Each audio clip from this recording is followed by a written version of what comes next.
Hey guys, thanks for being patient for the next installation in this series about songwriting and music theory in general.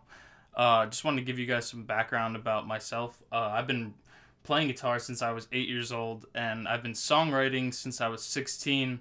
I just did a catalog the other day, and I've written over 200 full songs, so I'd like to think I know what I'm talking about by this point.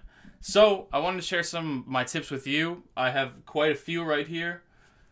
And I separated them into three domains: music theory, inspiration / the writing process, and playing live / recording / confidence.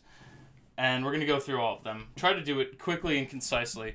And I'll also put this at the end so you can see it more easily. Alright, so music theory wise, what you want to do first is learn all the chords in the diatonic keys. What that means is your major scale chords. I'll link to my Circle of Fifths video to show you how to do this really easily. If you already know this, that's great. If you don't, it's really important for analyzing pop music and music in general. Alright? After that, you're going to want to learn, in no particular order, make sure you know your secondary dominants, because they spice things up a lot. There's lots of videos about secondary dominants out there. Personally, I like Signal's Music Studio's videos on a lot of these topics because he's good at breaking things down for intermediate level guitarists and beginners as well. Use and learn jazzy chords. Just because chords are used in a different genre, I especially just like using jazzy chords in like my music. I write like alternative rock music, and it really just expanded my vocabulary to learn minor sevens, major sevens, minor seven flat fives, dominant seven chords, augmented, and diminished. There's also minor major sevens, which are basically similar to augmented chords. They serve the same purpose a lot of the time. Those are the main chord groups. Another tidbit of information about chord groups is extensions, for all intents and purposes, are just little extra dressings and flavors. Like, a minor 9 chord is just a fancier minor 7. Or if you can even break it down simpler than that, it's just a fancy minor chord. So you could pretty much use a minor 9 chord or a minor 11 or, a major 13, in place of, the simpler version of the chord. So that's a fun tip. Sometimes it'll clash, but just use your ear. And that'll be the judge of it, Chromatic mediants are another extremely important category of chord relationships to know. So I recommend watching some videos about that. I'll try to link stuff in the description about all this stuff. Alright, here's another technique. Make all of your chords major. This is a very Nirvana-y technique that I like to use when I just am in a rut and I kind of just want to mess around, and it produces some unexpected sounds. So try that out. You're going to want to be aware of dynamics. So not only the song structure I'm talking about, like verse, chorus, outro, that's a very typical structure, but the dynamics are the softness and loudness of it. So you're like, oh, maybe I'll make my verse quiet and then my chorus loud. Or maybe I'll do the opposite. The Metallica song The Unforgiven is a good example of having a loud verse and a quiet chorus. So think about your dynamics when you're writing. Or you have songs that start quiet and just build to this huge crescendo at the end, like Exit Music for a Film by Radiohead is a great example of that. So try to keep that in mind when you're writing. Rhythm. A lot of guitarists are not good at keeping in time, myself included, when I was first learning. So play with a metronome, play with the drums in the background, and learn different strumming patterns. You can learn good strumming patterns by listening to lots of different styles of music. Folk, punk, grunge, rock, everything. Learn metal, especially. Metallica is a great source of inspiration, just so you know. Alright. Now we're out to common chord progressions. Common chord progressions are fine to use. Here, let me change this. There you go. Common chord progressions are fine to use. You really, it doesn't matter if it's a common progression. It still will sound good. What I like to do to make common chord progressions sound more interesting is I'll do what you would expect, and then I'll throw in a chord that's completely out of the key but still sounds cool. So always try to give your audience something familiar and then give them something they don't expect in the same song. So it's just that's what originality and creativity really is it's a combination of things that are familiar and different. All right, so now we're gonna move on to the next phase, which is inspiration / the writing process. This is the most common sense advice I could ever give you. Be yourself and use your life experiences to draw from, write your lyrics and whatnot. It's easier said than done. I mean, it's a long journey finding yourself. I think I'm just starting to get there at age 23, almost 24 now. So don't be upset if this takes time. Just keep that in the back of your mind at all times, that like people will be drawn to your music if they can tell that it's like written from your own life experience. That's what makes music interesting. It's not just the chords you choose. It's you're telling your story. All right, second phase, copy your idols. Mimicry is the first form of creativity. It's part of the creative process. If you look at most of your favorite bands, all of them started out sounding like their idols, pretty much. It's pretty rare for someone to sound completely original just right out of the gate. So try to write a song that sounds like your favorite band and see how much you can copy them, basically. You don't have to release the song, so it doesn't matter. Alright, write even if it's bad. I had a writing teacher, like just for general English writing, she always just said, write, write, write. So always be writing, even if it's bad. You just want to get in the habit of putting your thoughts out on a piece of paper or your computer or your phone every single day. Just always be writing your thoughts down. Don't judge them, just have your thoughts. Let them come out. Alright, genre blend. Please listen to a variety of genres of music. It will only do you good, basically, to just meld them all into one, because we live in an age where people are not genre locked anymore, and people can listen to a very diverse range of music. So celebrate that. Go out there and listen to music that you don't normally listen to, and try to draw inspiration from it. This is a practical one. I write my stuff in many different places. I have a notebook that I journal in. I write in the Notes app on my phone, and I also write in my computer. Also, I use the Voice Memos app on my phone for everything. I have like 3,000 recordings on it, just like snippets, full songs, everything. That's how I write songs. I'll write like 15 seconds of just literally just like one bar or two. And then like I'll just listen to that over and over again and try to write the next bar. It's like you slowly are building this song, like an engineer laying down a train track. And oftentimes what I'll do is I'll record just like a little snippet on my voice memos, and then I'll go for a walk or a bike ride in nature. If you don't live near nature, you live in a city, go around a walk around your block then. It's really helpful to get outside and to take in new sensory input, and then combine that sensory input with the song you're listening to. Trust me, it's crazy just what happens to the brain. You will just feel simply more inspired by going outside and listening to your music at the same time. Sadness and creativity. A lot of people believe that you have to be sad or be struggling to have a source of creativity, and I can tell you firsthand that that's not true at all. It can be true, and it can be a very cathartic experience to release your sadness through your music, and I recommend that you do that. But that doesn't mean you need to make your songs sad. Not all of them, at least. It depends on what you want to do, but personally, I found I want to be a live performing artist that gets people up and jumping. So it's like, if I write sad songs, that's never going to happen. So you can still write about sad things, but you can make the songs fun. So that's another little tip. Learn how to do half rhymes. The best way I can tell you to learn that is by listening to rap. That's where you'll find your best examples of it.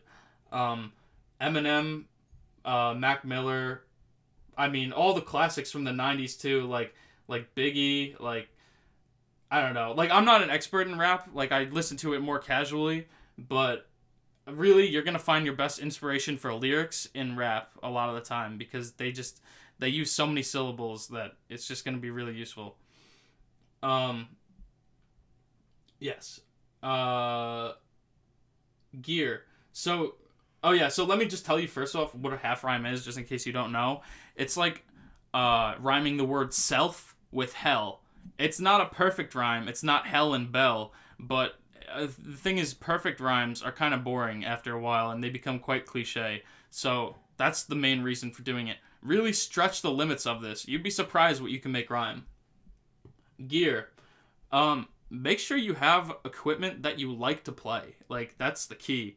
I've basically only had one electric guitar that I used for my entire life. Like, it's a Fender Stratocaster, and that is I have a spiritual connection with this instrument, and I implore you to find your own instrument that really resonates with you. No pun intended.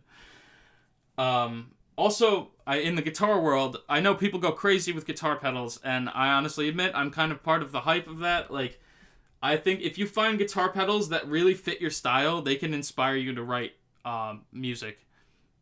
I apologize if this video is a little bit too guitar-centered. I am a guitarist predominantly, and I don't have as much experience in any other instrument, so that's why I'm talking from what I know about. This is an obvious one too. Read books and consume media in general, movies, just consume things that inspire you, and you'll find topics to write about. When you're writing a song, try to use imagery and storytelling. Try to imagine, like your lyrics don't even have to make sense sometimes, but as long as you paint a vivid picture with them, they're going to be interesting. So just keep that in mind too. Try to tell a story of an event that happened in your life. Don't worry if it rhymes or not, just try to tell a story. Okay, here's one of my biggest tips of all. Learn the goddamn Beatles. Learn all of the Beatles songs, from their early shit to their later stuff. Like, that will make you understand how pop music is written. And I say pop, I just mean, like, popular music. I don't mean, like, the top 200 hits. I just mean, like, the Beatles influence basically almost everything about how modern music sounds today. I mean, I don't know, that's a gross generalization, and sure, some people will disagree with me. And the Beatles took influence from other artists as well, so I don't think they're, not influenced by anyone. But I really recommend you learn Beatles songs. And I'm going to recommend this book right here.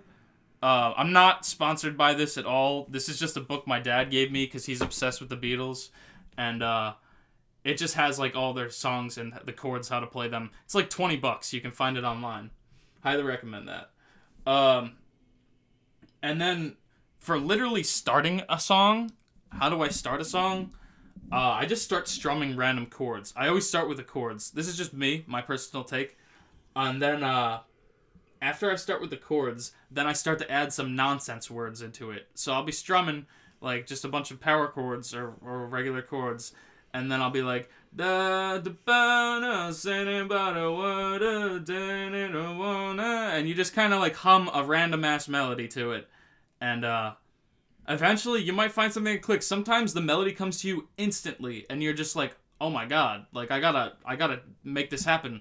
So, just don't be afraid to make noises come out of your mouth. Don't be embarrassed.